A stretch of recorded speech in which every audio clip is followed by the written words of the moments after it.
제20장. 아브라함이 거기서 네게브 땅으로 옮겨가 가데스와 술 사이 그랄에 거류하며 그의 아내 사라를 자기 누이라 하였으므로 그랄 왕 아비멜렉이 사람을 보내어 사라를 데려갔더니 그 밤에 하나님이 아비멜렉에게 현몽하시고 그에게 이르시되 네가 데려간 이 여인으로 말미암아 내가 죽으리니 그는 남편이 있는 여자이리라. 아비멜렉이 그 여인을 가까이 하지 아니하였으므로 그가 대답하되 주여, 주께서 의로운 백성도 멸하시나이까? 그가 나에게 이는 내 누이라고 하지 아니하였나이까?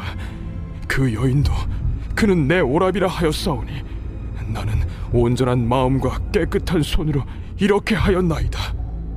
하나님이 꿈에 또 그에게 이르시되 네가 온전한 마음으로 이렇게 한 줄을 나도 알았으므로 너를 막아 내게 범죄하지 아니하게 하였나니 여인에게 가까이 하지 못하게 함이 이 때문이니라. 이제 그 사람의 아내를 돌려보내라. 그는 선지자라. 그가 너를 위하여 기도하리니 내가 살려니와 내가 돌려보내지 아니하면 너와 내게 속한 자가 다 반드시 죽을 줄 알지니라. 아비멜렉이 그날 아침에 일찍이 일어나 모든 종들을 불러 그 모든 일을 말하여 들려주니 그들이 심히 두려워하였더라. 아비멜렉이 아브라함을 불러서 그에게 이르되 내가 종을 치료하사 출산하게 하셨으니 여호와께서 이왕의 아브라함의 아내 사라의 일로 아비멜렉의 집의 모든 태를 닫으셨음이더라. 오늘 말씀 보시면은 이 아브라함이 또 계속해서 실수하지만 하나님은 계속해서 그 아브라함을 세우시는 그런 모습들을 우리가 다시금 확인하게 됩니다. 그리고 그 실수를 어떻게 수습해 나가시는가, 이 부분들을 또 보게 되는데요. 1절에 아브라함이 거기서 네게브 땅으로 옮겨가 가데스와 술 사이 그랄에 거류하며 라고 나오고 있습니다. 이 그랄에 거류한 이유가 있습니다. 이 소돔과 고모라가 유황비로 인해서 멸망을 당했잖아요. 그래서 이제 인근 지역들로 오염이 점점 이제 확산되기 시작을 해 나갑니다. 그러면서 이제 목초지가 사라지는 현상들이 벌어지는 것이죠. 그렇기 때문에 여러분, 이 목초지라는 것은 생명줄과도 같지 않습니까? 목축업을 하니까요. 그래서 이제 그랄에 거류하게 되는 것입니다. 근데 이제 2절에 보면은 그의 아내 사라를 자기 누이라 하였으므로 그랄 왕 아비멜렉이 사람을 보내어 사라를 데려갔더니 라고 써져 있습니다. 여기서 이제 아비멜렉이라는 것은요, 어떤 사람의 이름이 아니고요. 이집트에서도 왕을 이제 파라오라고 하잖아요. 바로 왕이라고 하지 않습니까? 이 바로가 사람의 이름이라기보다는 왕의 직함이죠. 그렇게 이제 마찬가지로 이 아비멜렉이 그랄 왕의 이제 직함이죠. 자, 그래서 이제 아비멜렉이 사람을 보내어 사라를 데려갔다라고 나오고 있습니다. 여러분, 여기서 우리가 또다시 확인을 하게 됩니다. 아브라함이 똑같은 실수를 다시금 반복을 하죠. 왜 이런 같은 실수를 반복하는가? 여기서 우리는 위로를 받습니다. 한 번 실수하고 다시 이제 절대로 그 실수를 안 하는 게 아니라 아브라함조차도 같은 실수를 다시금 하게 되는 그런 부족한 사람이기에 우리는 여기서 위로를 받는 것이죠. 우리는 다시금 또 우리도 일어설 수 있는 것이죠. 사람은 시간이 흘러도 또 넘어집니다. 여러분, 세월이 지나가면은 무조건 성숙하게 되고 세월이 지나가면은 무조건 실수를 안 하게 된다면 얼마나 좋겠습니까? 하지만 시간이 흘러도 또 넘어지는 그런 부족한 우리의 모습을 보게 됩니다. 우리는 하나님의 품 안에 안기기 전까지 계속해서 온전할 수가 없죠. 그래서 사람은 시간이 흘러도 또 넘어진다는 그런 사실을 우리가 다시금 보게 되는데요. 은혜는 무엇이냐? 그런 우리를 버리지 아니하시고 또 일으켜 세우신다라는 것입니다. 그래서 3절에 그 밤에 하나님이 아비멜렉에게 현몽하시고 그에게 이르시되 네가 데려간 이 여인으로 말미암아 네가 죽으리니 그는 남편이 있는 여자다. 그러자 아비멜렉이 그 여인을 가까이 하지 아니하였으므로 그가 대답하되 주여, 주께서 의로운 백성도 멸하시나이까? 자기가 의롭다라고 스스로 생각을 합니다. 여러분, 사실 하나님의 사람은 스스로 의롭다라고 생각할 수가 없죠.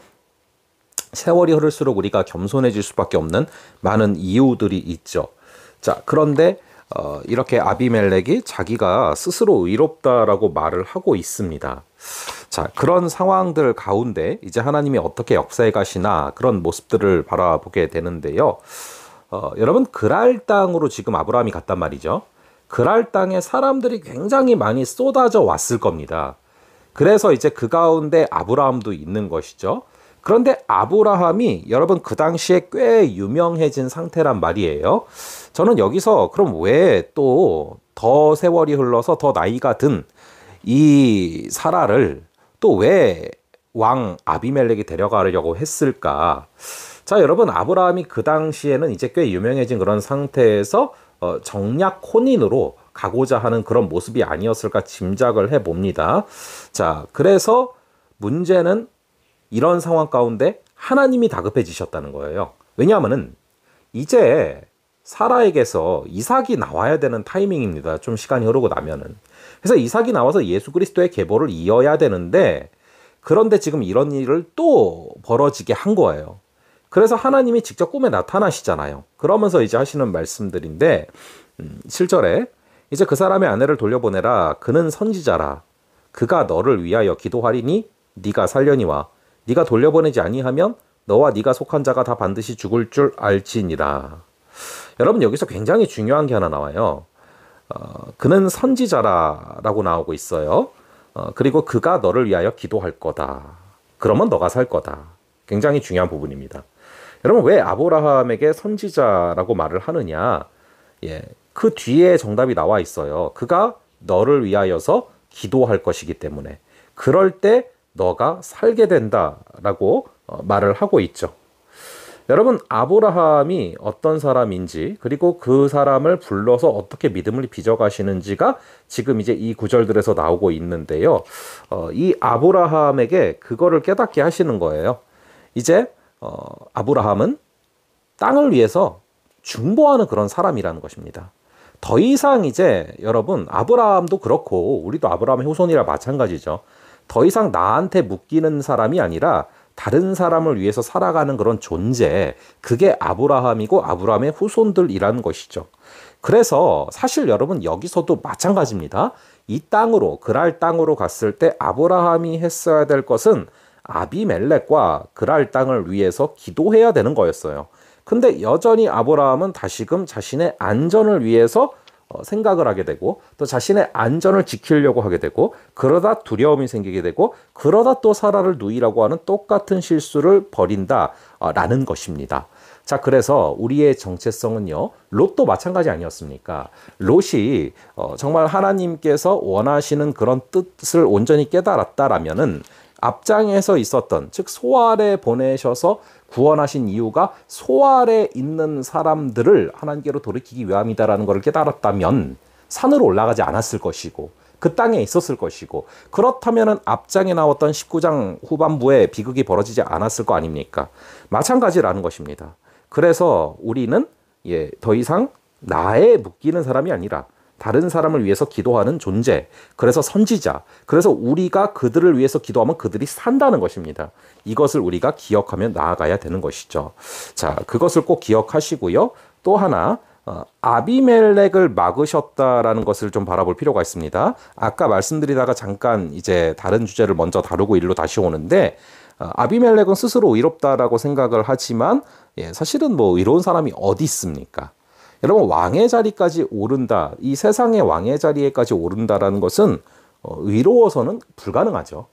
이 세상과 타협해야 될 부분이 있고 그 자리까지 올라가기 위해서 어쩔 수 없이 밟아야 되는 어떤 의롭지 않은 불의로운 부분이 있다라는 것입니다.